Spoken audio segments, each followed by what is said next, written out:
I got involved in human rights probably as a child in growing up in apartheid South Africa, where my family were very involved and very politically aware of what was wrong with racism.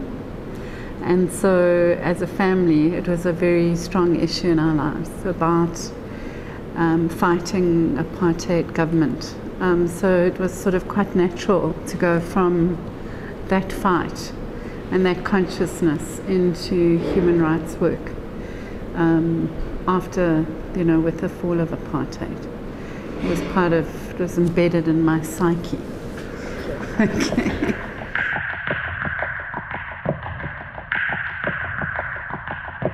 Oh, I could tell you many. I'll tell you one of a woman who is somebody I work with, who is HIV positive and was on a type of ARV medication that wasn't suiting her body and wasn't making her feel any better. And she wanted to change her medication. And the doctors in the local hospital refused to actually help her. They felt that they kept on saying to her, why was she wanting to change this? And she was saying, well, it's impacting on the way I feel about myself, about my body. I don't like the way my body shape is changing. And they would say to her, well, at least you should be thankful that you're alive. And she wasn't happy with that response. And so she had to really fight for her right to feel the way she wanted to feel about herself in the world and her body. And that fight was a long fight in the sense that she had to think through strategies to try and make the doctors respond to her and not get put off by the kinds of responses that they'd made. And what she eventually did was that she actually got them to change the medication for her and her sister.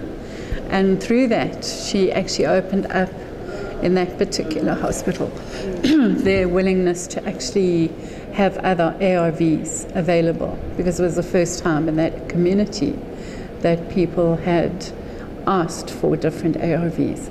So the issue about treatment rights, patients' rights, and the link, if you're HIV positive, you shouldn't be thinking about your rights. You should just be accepting. And she wasn't prepared to accept, and she was prepared to fight.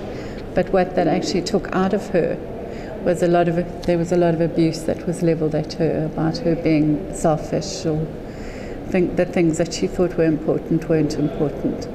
So when you're fighting an HIV, as a person living with HIV, you have to actually really believe strongly in yourself in order to secure your human rights, because that's, in our country, that's the kind of response you get from the medical system.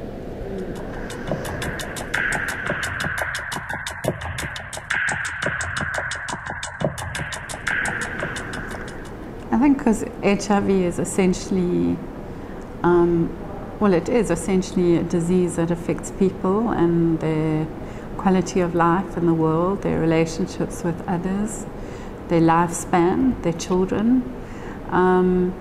It's also an issue that affects mostly poor people at this stage, the most marginalized, and the treatment actually is costly, and at some point you have to have state interventions to secure treatment and quality of life for very poor people. So if it isn't a human rights issue, there's no pressure placed on states to actually intervene on the most marginalized to secure their right to life and to secure the quality of their life. And I think it's predominantly a disease of more marginalized economies, and not ones that northern economies necessarily, they can contain it because they have more resources than the south. So it really is essentially an issue about resources, which countries have more and which countries have less, which countries can offer people, which countries can't. And again, most of the pharmaceutical companies are based in the north. They're controlling the pricing of the drugs that are needed for the poor of the south. And unless we leverage this as a human rights issue on a worldwide scale, we're just going to re-perpetuate the north-south divide between the poor and the rich of the world.